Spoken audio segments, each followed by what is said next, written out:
Confrontés à une pénurie de monnaie métallique dans leurs échanges depuis des années, les citoyens des 6 pays de la zone CEMAC vont bientôt être soulagés de leur calvaire avec la mise en circulation de nouvelles coupures dès le mois d'avril 2025.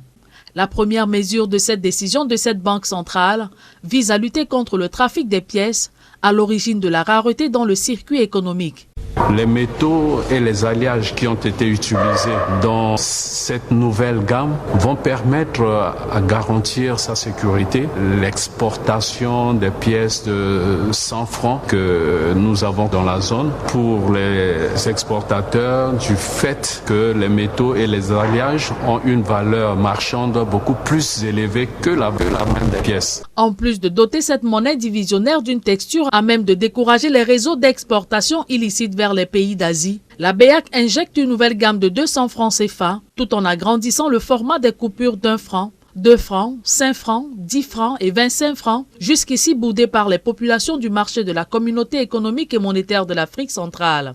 Ce qui va fluidifier davantage les transactions dans les secteurs du commerce et les transports, principale activité quotidienne des populations du Cameroun, du Tchad, la Centrafrique, le Congo-Brazzaville, le Gabon et la Guinée équatoriale. Et nous espérons que les nouvelles pièces seront acceptées par la population avec cette fois-ci une nouvelle innovation, une gamme de 200 francs, plus adaptée dans les échanges fiduciaires. Quant au sort des anciennes pièces, elles gardent toutes leurs valeurs marchandes conformément à la loi réglementant l'utilisation de la monnaie en zone CEMAC. Je tiens également à rappeler que les anciennes pièces ont toujours leur cours légal et pouvoir libérateur. Ces anciennes pièces doivent être acceptées par la population dans leurs transactions quotidiennes. Dès le mois d'avril, les populations des 6 pays de la CEMAC découvriront les nouvelles pièces à utiliser désormais dans leurs échanges, dans les marchés et autres commerces.